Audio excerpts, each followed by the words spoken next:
പുതിയൊരു വീഡിയോയിലേക്ക് എല്ലാ കൂട്ടുകാർക്കും വീണ്ടും സ്വാഗതം. ചോറിൻ്റെ കൂടെ കൂട്ടി കഴിക്കാൻ പറ്റിയിട്ടുള്ള ഒരു അടിപൊളി ഒഴിച്ചു കറിയാണ് ഇന്ന് ഞാൻ ഉണ്ടാക്കി കാണിക്കുന്നത്. ഈ ഒരു കറി മാത്രം മതിയിട്ട് നമുക്ക് വയറ് നിറയെ ചോറ് കഴിക്കാൻ. അപ്പോൾ നമുക്ക് വീഡിയോ കണ്ടു നോക്കാം. അതിനായിട്ട് ഞാനിതവിടെ കുറച്ച് വെണ്ടക്ക എടുത്തിട്ടുണ്ട്. വെണ്ടക്ക നന്നായിട്ടൊന്ന് കഴുകിയതിന് ശേഷം ഇതുപോലൊന്ന് കട്ട് ചെയ്തെടുക്കണം. ഇനി ഗ്യാസ് അടുപ്പിൽ ഒരു ചീനച്ചട്ടി ചൂടാൻ വേണ്ടി വെച്ച് കൊടുത്തിട്ടുണ്ട്. അതിലേക്ക് ഒരു ടേബിൾ സ്പൂണോളം വെളിച്ചെണ്ണ ഒഴിച്ചു കൊടുക്കാം. വെളിച്ചെണ്ണ ചൂടായി വരുമ്പോൾ അതിലേക്ക് നമുക്ക് കട്ട് ചെയ്തെടുത്ത് വെച്ചിട്ടുള്ള വെണ്ടക്ക ചേർത്ത് കൊടുക്കാം. വെണ്ടക്ക നമുക്ക് നന്നായിട്ടൊന്ന് വഴറ്റിയെടുക്കണം. വെണ്ടക്കയിലുള്ള ആ വഴുവഴുപ്പൊക്കെ ഉണ്ടല്ലോ, അതൊക്കെ ഒന്ന് പോയി കിട്ടുന്നത് വരെ നന്നായിട്ട് നമുക്കൊന്ന് വഴറ്റിയെടുക്കണം.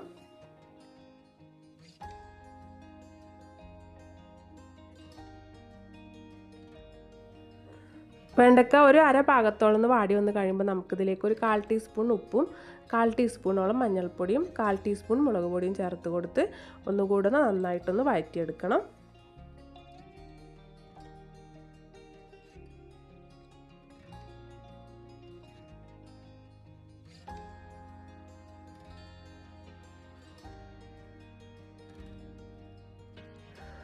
വെണ്ടക്ക ചെറുതായിട്ടൊക്കെ ഒന്ന് മൊരിഞ്ഞ് വരണം കേട്ടോ. അത്രയും ഒരു സമയം നമുക്ക് നല്ല പോലെ തന്നെ ഒന്ന് വഴറ്റിയെടുക്കണം.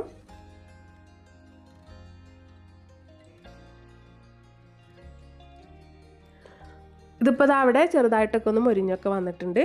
നമുക്കിത് മറ്റൊരു പാത്രത്തിലേക്ക് കോരി മാറ്റാം.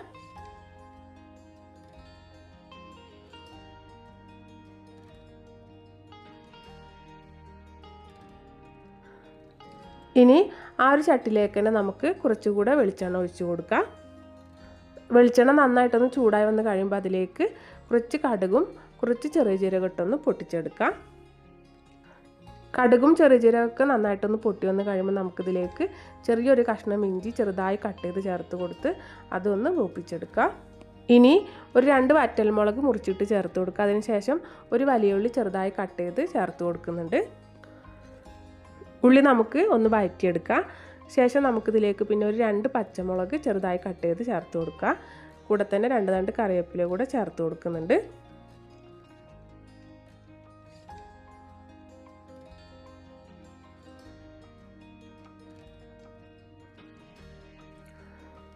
എല്ലാം ഒന്ന് വഴറ്റിയെടുത്ത ശേഷം പിന്നെ നമുക്കിതിലേക്ക് ഒരു തക്കാളി കട്ട് ചെയ്ത് ചേർത്ത് കൊടുക്കാം.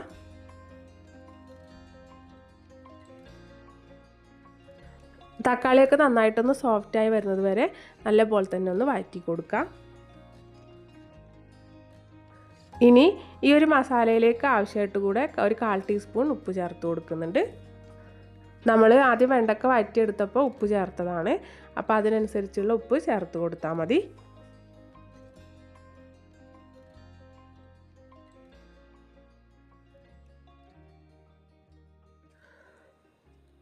ഉള്ളിയും തക്കാളിയും പച്ചമുളകും കറിവേപ്പിലയൊക്കെ ഇതുപോലെ നന്നായിട്ടൊന്ന് വഴറ്റി വന്ന് കഴിയുമ്പോൾ നമ്മൾ ആദ്യം വഴറ്റി മാറ്റി വെച്ചിട്ടുള്ള വെണ്ടക്ക ഉണ്ടല്ലോ, അത് ഇതിലേക്ക് ചേർത്ത് കൊടുക്കുക.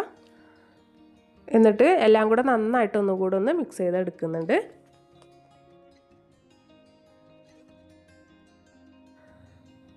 നമ്മുടെ മസാല ഇപ്പോൾ ഇവിടെ റെഡി ആയിട്ടുണ്ട്. ഫ്ലെയിം ഓഫ് ചെയ്ത് ഇത് നമുക്ക് മാറ്റി വയ്ക്കാം. ഇനി ഞാനിതുപോലൊരു മൺചട്ടി എടുത്തിട്ടുണ്ട്. ഇതിലേക്ക് നമുക്ക് കുറച്ച് കട്ട തൈരാണ് ഒഴിച്ചു കൊടുക്കേണ്ടത്. നമ്മൾ തയ്യാറാക്കി എടുത്തിട്ടുള്ള മസാലയ്ക്ക് ആവശ്യമായിട്ടുള്ള തൈര് ഒഴിച്ചു കൊടുത്തതിന് ശേഷം ഇത് നമുക്ക് നന്നായിട്ടൊന്ന് മിക്സ് ചെയ്തെടുക്കാം. തൈരിലെ ആ കട്ടകളൊക്കെ ഒന്ന് ഉടഞ്ഞു വരുന്ന രീതിയിൽ നന്നായിട്ടൊന്ന് മിക്സ് ചെയ്തെടുക്കുന്നുണ്ട്. ഞാനിപ്പോൾ ഈ തൈരിൽ ഉപ്പൊന്നും ചേർത്തിട്ടില്ല കേട്ടോ. നമ്മൾ മസാലയിലൊക്കെ ആവശ്യത്തിന് ഉപ്പ് ചേർത്തത് കാരണം തൈരിലിപ്പോൾ ചേർത്തിട്ടില്ല. തൈര് നന്നായിട്ടൊന്ന് മിക്സ് ചെയ്തെടുത്തിട്ടുണ്ട്. ഇനി നമ്മൾ തയ്യാറാക്കി മാറ്റി വെച്ചിട്ടുള്ള മസാല ഉണ്ടല്ലോ, അത് ഇതിലേക്ക് അങ്ങ് ചേർത്ത് കൊടുക്കുക. മസാല എല്ലാം ചേർത്ത് കൊടുത്തതിന് ശേഷം നന്നായിട്ടൊന്നുകൂടെ ഒന്ന് മിക്സ് ചെയ്തെടുക്കുന്നുണ്ട്.